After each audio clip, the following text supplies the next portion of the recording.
Hi నేను Satish. Big boss అయితే మామూలు దెబ్బ కొట్టలేదు నిఖిల్ టీంకి. మొత్తానికి ఇంత కష్టపడి, కింద పడి, మీద పడి, నెట్టేసి, దాచుకొని, దోచుకొని, అంత రచ్చ చేయాలి అంతా చేసి రఫ్‌గా ఆడి ఫైనల్‌గా ఎక్కువ కాయిన్స్ తెచ్చుకున్నారు. నిన్న కదా ఒక వీడియోలో చెప్పా నాకెప్పుడు ఆ సోహెల్ అండ్ మెహబూబే గుర్తొస్తది. 2 రోజులు కష్టపడి, అంత బాధలు పడి ఎక్కువ కాయిన్స్ అన్ని తెచ్చుకుంటే ఒక గోల్డెన్ కాయిన్ అనేది ఆ మెహబూబ్ దొరికితే విసిరేస్తారా ఇలా వేస్ట్ అన్నట్టు విసిరిస్తే, ఆ ఒక్క కాయిన్ పట్టుకుని సుజాత మొత్తం ఈ 2 రోజుల కష్టాన్ని చక్కన ఒక స్వాప్‌తో ఎత్తుకుపోయినట్టుగా వీళ్ళకేమో ఫ్యూజులు ఎగిరిపోయి, తిండి లేక, నిద్ర లేక, ఫైటులు చేసి అందరి దగ్గర నెగెటివ్ అయిపోయి, యాంటీ అయిపోయి, ఇంత కష్టపడి సంపాదిస్తే, ఇన్ని కాయిన్స్ సంపాదిస్తే ఒక్క కాయిన్‌తో స్వాప్ అని పసక్కమనిపించేసిందిరని అనిపించేసిందిరని కష్టపడతారు. ఈసారి కూడా ఈ రెడ్ ఎగ్ వల్ల గాని, ఈ రెడ్ నెగెటివ్‌గా ఏదైనా వస్తే ఏం జరిగిద్దో, ఇలాంటి ట్విస్ట్ ఏదైనా ఇస్తారనుకుంటే ఎగ్జాక్ట్‌గా అలాంటిదే జరిగింది. మామూలు దెబ్బ కాదు, దెబ్బ అదుర్స్ కదా అన్నట్టు అనిపిస్తది. ఈ నిఖిల్ అండ్ పృథ్వీ ఆడిన విధానం చూసాక, వాళ్ళకొచ్చిన ఫలితం చూసాక దాని ద్వారా ఫైనల్‌గా అంతిమంగా వాళ్ళకే ఆ ఆడపిల్లలు ఆడపులుల్లా కష్టపడి ఆడారు కదా! ప్రేరణ, యష్మి వాళ్ళ టీము, అభయ్ వాళ్ళ టీము. వాళ్ళకి న్యాయం చేశాడు అనేదైతే వాస్తవంగా అర్థమైపోద్ది. ఎందుకంటే ఈ రెడ్ ఎగ్ వల్ల ఒకరిని చీఫ్ కంటెండర్‌గా, చీఫ్ కాదు డైరెక్ట్‌గా చీఫ్ కంటెండర్‌గా అంటే మళ్ళీ చీఫ్ అవ్వడానికి కొంతమంది కంటెండర్స్ సెలెక్ట్ అయ్యి మళ్ళీ వాళ్ళ మధ్య పోటీ పడే అవకాశం అయితే ఇస్తాడు. ఇక్కడ ఎక్కువ గుడ్లు సంపాదించుకున్నందుకు నిఖిల్‌కి డైరెక్ట్‌గా ఆ ఎక్కువ గుడ్లు సంపాదించిన టీమ్ క్లాను ఆ టీమ్‌కి చీఫ్‌గా ఆయనకి అవకాశం ఇస్తాడు. అట్టాగే మరి వాళ్ళ నుంచి రెడ్ ఎగ్ వచ్చింది కనుక ఇంకొకరికి ఎవరికైనా సెలెక్ట్ చేయాలి అనేటప్పుడు ఇది కూడా నేను గెస్ చేశాను. నేను ముందే చెప్పా. ఇతడు ఎవరికైనా ఇవ్వచ్చు వాళ్ళ టీంలో. పృథ్వీ ఎక్కువగా ఆడాడు. పృథ్వీని చూసి వాళ్ళందరూ భయపడ్డారు కనుక పృథ్వీకి అవకాశం ఇస్తాడేమో. ఎవరు తక్కువ ఎఫర్ట్ కాదు. ఉన్నంతలో కొద్దిగా గట్టిగా ఇంపాక్ట్ క్రియేట్ చేసి వాళ్ళని భయపెట్టే రేంజ్‌లో హడలెత్తించేసాడు కనుక ఆయనకి ఇస్తాడేమో, ఇస్తే బెటర్ ఏమో అని అన్నా. ఆ రకంగా చూసుకుని మరి వాళ్ళ టీంలో అంటే. మరి సీత చేసింది, సోనియా చేసింది, నయనిక చేసింది, విష్ణుప్రియ చేసింది. నయనిక అందరితో పోల్చుకుంటే ఆ గుడ్ల దగ్గర నుంచి కదలలేదు. మిగతా వాళ్ళందరూ పరిగెత్తకెళ్ళడం, తేవడం, ఫైటింగులు చేయడం, డిష్యూమ్‌లు ఆడడం, విష్ణుప్రియ, ప్రేరణ, సీత, ప్రేరణ ఈ ఫైటింగులు అన్నీ చేశారు. సో, కొద్దిగా బెటర్‌గా ఇవ్వాల్సొస్తే పృథ్వీకి లేకపోతే ఇంకెవరికైనా అనుకున్నాం. అది ఫైనల్‌గా ఆయన ఒకవేళ సోనియాకి ఇస్తాడేమో. ఇంట్లో కూడా వాళ్ళ క్లాన్‌లో కూడా అదే డిస్కషన్ నడిచింది. నేను నిన్న కూడా గెస్ చేశా. ఫైనల్‌గా అదే జరిగిద్ది. ఆమెకైతే ఇస్తాడని కూడా నాకున్న లీక్స్, అప్డేట్స్, నాకున్న సమాచారం. అయితే మరి ఇది ఎంతవరకు జరిగిద్దో చూద్దాం ఈరోజు.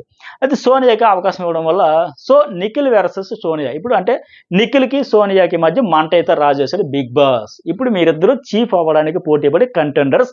మీరిప్పుడు ఆడి తాడో పేడో తేల్చుకోండి. మీలో ఎవరు చీఫ్ అవుతారో, ఎవరు ఔట్ అవుతారో డిసైడ్ చేసుకొని వీళ్ళకి ఒక టాస్క్ అయితే ఇస్తాడంట. ఆ టాస్క్ ఏమంటే చిన్న పిల్లలు బంగురుతారు కదా పాక్కుంటూ ఆ టైప్‌లో మరిది పర్ఫెక్ట్‌గా ఆ టైప్‌లో బంగురుకుంటే వాళ్ళ నడుముకి ఒక ప్లేట్ కట్టి దానిలో బాల్స్ పెట్టి వాటిని వీళ్ళకి కనపడదు. వీళ్ళు చూద్దామంట ఆ ప్లేట్ ఏంటి? ఆ ప్లేట్‌లో ఉన్న బాల్స్ ఏంటని. అట్టా ఉండి చూడకుండా చివరి వరకు తీసుకెళ్ళి ఆ చివరలో వేయాలంట. ఇది టాస్క్. ఇది చూడడానికి మరి సింపుల్‌గా ఉన్నట్టు అనిపిస్తుంది. మరి చూద్దాం అక్కడ ఎలా కష్టం ఉందా? ఈజీగా ఉందా? ఎలాగుందో చూడాలి. మొత్తానికి ఈ టాస్క్ అయితే వీళ్ళిద్దరి మధ్య మంట రాజేసి ఇక తేల్చుకోండి. మీ ఇద్దరు తాంబూలాలు ఇచ్చేసాం తన్నుకు చావండి లెక్క బిగ్ బాస్ వదిలేస్తే ఇక ఇందులో నిఖిల్ వర్సెస్ సోనియాలో ఫైనల్‌గా నిఖిల్ గెలుస్తాడంట. సో, ఇప్పుడు ఈయన గెలిచాడు గనక డైరెక్ట్ చీఫా వీళ్ళ టీమ్‌కి, క్లాన్‌కి. ఒకవేళ అదే నిజమైతే నిజంగా వరుసగా 4 వారాలు చీఫ్ అయ్యి నక్కతోక వచ్చినట్టుగా అర్థమైతుంది. నక్క తోక తొక్కి వచ్చినట్టుగా అర్థమైతుంది. డైరెక్ట్‌గా ఇప్పుడు సోనియా మీద గెలిచేసాడు గనుక వీళ్ళ క్లాన్‌కి ఇతడే చీఫ్ అనుకుంటే. లేకపోతే ఇతడు మళ్ళీ చీఫ్ కంటెండరా అనేది చూడాలి. ఎందుకనేది చాలా ట్విస్టులు ఉండబోతున్నాయి. ఆ ట్విస్టులన్నీ ఏంటనేది కూడా మీకు నెక్స్ట్ చెప్తా. ఇక సరే వీళ్ళ క్లాన్‌కి సంబంధించి ఇలా టాస్క్ ఇలాగైంది కదా! ఇక్కడ వాళ్ళకేంటి అభయ్ క్లాన్‌లో అభయ్ ఎటు టీముకి తక్కువ బాల్స్ వచ్చాయి గనక నువ్వు చీఫ్‌గా ఫెయిల్ అయిపోయినావు. నువ్వు తప్పుకో అని చెప్పేసి తప్పించేసారు ఆయన్ని. నువ్వు ఇక చీఫ్ కాదని చెప్పేస్తూ మళ్ళీ కొత్తగా చీఫ్ సెలక్షన్స్ కూడా నువ్వు అర్హుడు కాదని పక్కన పెట్టేసి, ఆయన్ని కాకుండా మిగతా వాళ్ళ క్లాన్‌లో ముగ్గురిని సెలెక్ట్ చేసుకోమంటే మణికంఠ, ప్రేరణ, నబీల్‌కి అవకాశం ఇస్తారు. ఈ ముగ్గురు చీఫ్ కంటెండర్స్‌గా సెలెక్ట్ అయితారు. యష్మి ఏమంటదంటే సింపుల్‌గా నేను ఆల్రెడీ చీఫ్ అయ్యా. జెన్యూన్‌గా చెప్తాను. నాకు అవసరం లేదు. నీకు ఇంకెవరైనా పర్లేదు, నబీల్ అయినా పర్లేదు, ఎవరైనా పర్లేదు అని ఆమె చెప్పేస్తది. అలాగే ఆదిత్య ఓం కూడా ఆయన కూడా వీళ్ళకే సపోర్ట్ చేస్తాడు. ప్రేరణ, యష్మి, ఈ నబీల్ ఆర్ మణికంఠన్‌లకి. ఎందుకంటే ఆయన ఇక్కడ హైలైట్ ఏంటంటే వారం వారం ఈక్వేషన్స్, సిట్యుయేషన్స్ ఆ సందర్భాలు బట్టి మారిపోతూ ఉంటాయి అనడానికి పెద్ద ఉదాహరణ ఇదే. నేను ఎప్పుడు చెబుతూ ఉంటా కదా! ఈ వారం ఈ టాస్క్‌లో ఈ టీమ్‌లో ఉన్నారు. అలాగని ఇప్పుడేదో నెగెటివ్ వైబ్ రావచ్చు. వచ్చే వారం మీరు ఇద్దరు కలిపి ఒకే టీమ్‌లో పడొచ్చు. ఒకే టాస్క్ ఆడొచ్చు. అప్పుడు మళ్ళీ వైబ్ సెట్ అవ్వచ్చు. ఇవన్నీ ఉంటాయంట కదా! ఎగ్జాక్ట్‌గా ఈరోజు అదే జరిగింది. ఈ ఆదిత్య ఓం గత వారం ఏంటి వీళ్ళంతా కలిపి నన్ను చీఫ్‌గా సెలెక్ట్ చేయలేదని చాలా బాధపడ్డాడాయన. ఫీల్ అయ్యాడాయన. అలాంటి ఆయన ఈరోజు చీఫ్‌గా సెలెక్ట్ చేసుకోవాలి అవకాశం వచ్చిందంటే వద్దన్నాడు నాకు. అదేంటి గివ్ అప్ ఇచ్చాడు కదా అనొచ్చు. గివ్ అప్ కాదు. ఆడియన్స్ మనసులు గెలిచాడు. అక్కడ హౌస్ మేట్స్ తన కష్టాన్ని గుర్తించాడు. ఇద్దరు ఆడపిల్లలు నిన్న వారియర్స్, ఫైటర్స్ అమ్మ మీరు ఎక్సలెంట్‌గా ఆడారు, పర్ఫెక్ట్‌గా ఆడారని మెచ్చుకుని ఎమోషనల్‌గా ఫీల్ అయ్యి ఆయన కూడా కళ్ళమ్మట నీళ్లొచ్చాయి.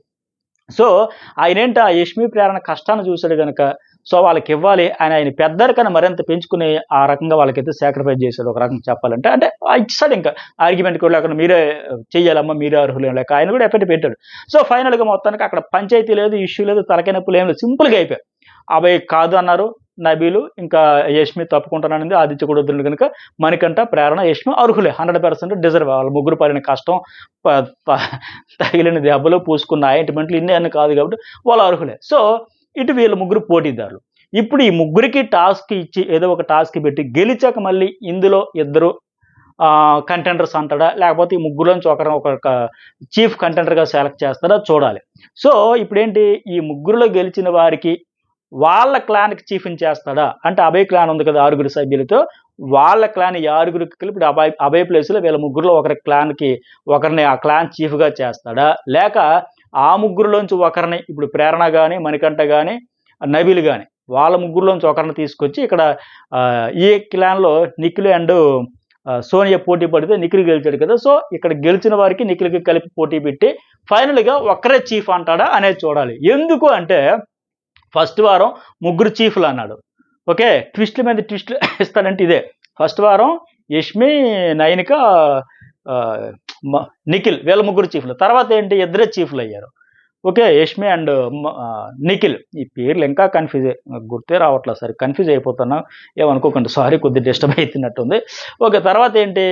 ఇప్పుడు ఒకరని చేస్తాడు. ముగ్గురు, తర్వాత ఇద్దరు, ఇప్పుడు ఒకరని చేస్తాడు. అంటే అప్పుడు వీళ్ళ ముగ్గురులోంచి ఒకరు అటు నుంచి నిఖిల్ వచ్చి తలపడతారా? ఫైట్ చేస్తారా? పోటీ పడతారా? లేకపోతే వాళ్ళ క్లాన్‌కి ఆయన నిఖిల్, వీళ్ళ క్లాన్‌కి వీళ్ళ ముగ్గురులో ఒకరు అనుకుంటాడా? అనేది ఎన్ని ట్విస్ట్‌లు అయితే ఉండబోతున్నాయి ఇది ఈరోజు ఇకపై ఈ టాస్క్‌కి సంబంధించి ఇది. సో నా అంచనా ఏమంటే ఈ పోటీ కూడా ఏ క్లాన్‌కి ఆ క్లాన్ పోటీ పెడుతున్నారు కనుక నిఖిల్ గెలిచాడు గనుక చీఫ్ అయితే వరుసగా 4 వారాలు చీఫ్ రికార్డ్ అయినట్టే. సో అదృష్టవంతుడని చెప్పొచ్చు. మరి వీళ్ళలో ఏ ముగ్గురైనా సరే ఫస్ట్ టైమ్ అయినట్టే. ప్రేరణ గావచ్చు, మణికంఠ గావచ్చు, నబీల్ గావచ్చు. ముగ్గురు బాగా కష్టపడ్డారు గనుక ఎవరికైనా అవకాశం దక్కినట్టే. అయితే మళ్ళీ ఇక్కడ ఇంకో ట్విస్ట్ ఏంటి? ఇప్పుడు మళ్ళీ ఇవే క్లాన్‌లు ఉంచుతారా? ఈ ఆరుగురు కాంబినేషనే. లేకపోతే కొత్త చీఫ్‌లొచ్చారు గాబట్టి కొత్త క్లాన్‌లు ఇప్పుడు కొత్త ముఖ్యమంత్రులొచ్చాక కొత్త మంత్రివర్గాలు ఇవన్నీ వచ్చినట్టుగా మరి చీఫ్‌లే మారిపోయినారు గనుక మళ్ళీ కొత్త క్లాన్స్ మళ్ళీ కాంబినేషన్ మార్చాలి. లాస్ట్ వీక్ హోస్ట్ వచ్చి మీరెటెళ్తారో ఎంచుకోండమ్మా, మీరెటెళ్తారో ఎంచుకోండమ్మా అని చెప్పినప్పుడు మళ్ళీ ఏమైనా పెడతాడా? ఈసారి చీఫ్‌లు మళ్ళీ ఎంచుకోవాలా? లేకపోతే మళ్ళీ కంటెస్టెంట్స్ నాకు ఈ చీఫ్ కావాలని ఎంచుకుంటారా అనేది కూడా చూడాలి. ఇక్కడ మళ్ళీ ఆల్రెడీ ఈ ఫిజికల్ టాస్కులతో ఎవరు స్ట్రెంత్ ఏంటి? ఎవరు ఫైటర్సు? ఫిజికల్ స్ట్రెంత్ ఎంత అనేది తెలిసిపోయింది. ఈ నేపథ్యంలో ఈక్వేషన్స్ అన్నీ మారిపోతాయి. ప్రేరణ ఎంత దూకుడుతో చిరుతపుల్లాగా ఆడుతదని ఎవరైనా ఊహించారా? ఇరగదీసేసింది. ఈ కెమెరాలోంచి చూస్తే సీతతో ఫైటు, ఆ కెమెరాలోంచి చూస్తే విష్ణుప్రియతో ఫైటు, ఎదురుగా చూస్తే కెమెరాతో సోనియాతో ఫైటు, ఓ పక్కేమో సీతతో ఫైటు, పృథ్వీతో ఫైటు, నిఖిల్‌తో ఫైట్ ఇంతమంది 5గురితో కలిపి ఫైట్ చేసి అదరగొట్టేసింది. బెదరగొట్టేసింది వాళ్ళని కూడా చుక్కలు చూపింది. యష్మి కూడా దూకుడుగా ఆడింది. సో అమ్మాయిలను తక్కువ అంచనా వేయడానికి లేదు. ఇరగ్గొడ్డ ఆడేస్తారు అనేసి ప్రూవ్ చేసుకున్నారు వాళ్ళు. అట్టగా మణికంఠ పేరుకి ఫిజికల్‌గా వీక్‌గా ఉండొచ్చు కానీ ఆయన కూడా బెస్ట్ 100% ఇస్తూనే ఉన్నాడు. ఆదిత్య మొన్నటి వరకు ఆడాలా వద్దా అని సంశయంతో ఉండి ఆయన కూడా కంప్లీట్‌గా ఇన్వాల్వ్ అయిపోయాడు. సో ఇలా అటువైపు విష్ణుప్రియ, సోనియా అందరూ దిగారు. రంగంలోకి దిగారు. కొద్దిగా నయనికయ్య ఆ బుట్ట దగ్గర నుంచి కదలలేదు తప్ప మిగతా అందరూ మాక్సిమం ఆడారు. సో ఫిజికల్‌గా ఎవరి స్ట్రెంత్ ఏంటి అనేది కూడా కంప్లీట్‌గా తెలిసిపోయింది. ఈ నేపథ్యంలో ఈక్వేషన్స్ అన్నీ మారతాయి. అంచనాలన్నీ పటాపంచలు అయిపోయి కొత్త ఇవన్నీ వస్తాయి గనుక సో ఇన్ని ఫైట్‌లు చేసి ఇలా గెలుచుకున్నారు కనుక ఫైనల్‌గా మరి ఎలా ఉండబోతుంది అనేది ట్విస్ట్ అయితే ఉండబోతుంది. అయితే మొత్తానికి ఇన్ని ఫైట్‌లు చేసి, ఇన్ని ఫీట్‌లు చేసి, ఇన్ని గెలిచిన తర్వాత నిఖిల్ టీమ్‌కి దెబ్బ అదుర్సు కదా అనిపిస్తా ఉంది. అయితే ఇంకా ఇంకొక ఇంపార్టెంట్ పాయింట్ అండి. అసలు పాయింట్ ఇది. ఇప్పుడు వీళ్ళ క్లాన్‌లో ఏంటి అభయ్ క్లాన్‌లో వాళ్ళ ముగ్గురిది సెలక్షన్ అనేది చాలా ఈజీగా అయిపోయాయి. జస్ట్ ఇలా మంచినీళ్ళు తాగినంత క్షణాల్లో అయిపోయింది. బట్ ఇక్కడ అసలు పంచాయతీ అంతా ఇక్కడ ఎక్కడుంది? సోనియాని ఏ బేసిస్ మీద సెలెక్ట్ చేశాడు అనేది చూడాలి. ఇప్పుడు హౌస్‌మేట్స్ చూసేదదే, ఆడియన్స్ కూడా చూసేదదే. ఎందుకంటే నిఖిల్‌కి ఆ బాధ్యత అప్పచెప్పాడు. నువ్వు ఎవరినో ఒకరిని సెలెక్ట్ చేయాలంటప్పుడు వాళ్ళెళ్లి రిక్వెస్ట్ చేసుకోవాలి ఆయనకి. అప్పుడేంటి విష్ణు సింపుల్‌గా చెప్పేసిందంట. నాకు గట్టిగా ఆడింది ఆ అమ్మాయి ఓకే ఎలిజిబుల్. కానీ ఆ అమ్మాయి నాకు వద్దని చెప్పేసింది నిఖిల్‌తో. సో ఇక ముందుదెవరు పృథ్వీ, సీత, నయనిక వీళ్ళు. నయనిక కూడా ఆల్రెడీ అయింది కనుక సరే ఆ అమ్మాయి కూడా ఆవిడ ఒపీనియన్ ఇంకా. అయ్యాను కాబట్టి మళ్ళీ అవ్వకూడదని ఉందా అనొచ్చు. నేను మళ్ళీ అవుతాను అనొచ్చు. సరే నేను అయ్యాను కాబట్టి తప్పకుండా యశ్విలకు తప్పుకోవచ్చు. ఎనివే ఇక పృథ్వీ గట్టిగా ఆడాడు అర్హుడే. అలాగే సీత కూడా బాగా ఆడింది. సో మరి ఎవరికి ఛాన్స్ ఇచ్చాడు? ఎందుకు ఇచ్చాడు? ఎలా ఇచ్చాడు? ఏ బేసిస్ మీద వీళ్ళని మిగతా వాళ్ళని రిజెక్ట్ చేశాడు? ఎందుకంటే ఆల్రెడీ ఫస్ట్ చీఫ్ సెలక్షన్‌లో, యష్మి సెలక్షన్ విషయంలో ఇక్కడే పెద్ద పంచాయతీ అయింది. నువ్వు వాళ్ళ ముగ్గురిని కాదని ఈ అమ్మాయిని దేని మీద దేన్ని బేస్ చేసుకొని సెలెక్ట్ చేసావు? ఇప్పుడు ఈయన కూడా పంచాయతీకి చెప్పాలి. ఎందుకు ఏ పాయింట్‌లో చేశానని. అయితే సీత కూడా చెప్పింది, అడిగింది నేను బయట క్లాసులు చెప్పాను, లీడర్‌షిప్ క్వాలిటీస్ ఉన్నాయి. సో ఇంకా సో అండ్ సో అని చెప్పేసి ఆమె రిక్వెస్ట్ ఆమె చేసుకుంది.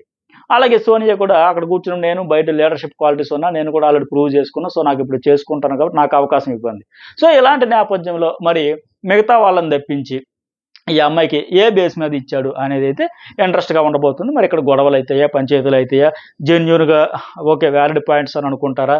అవన్నీ కూడా చూడబోతున్నాం. ఇంట్రెస్ట్‌గా ఉండబోతుంది. మరి మీకేమనిపించింది? లైక్, కామెంట్ అయితే మర్చిపోకండి. ఫస్ట్ టైమ్ చూసేవాళ్ళు సబ్స్క్రైబ్ కూడా చేసుకోండి.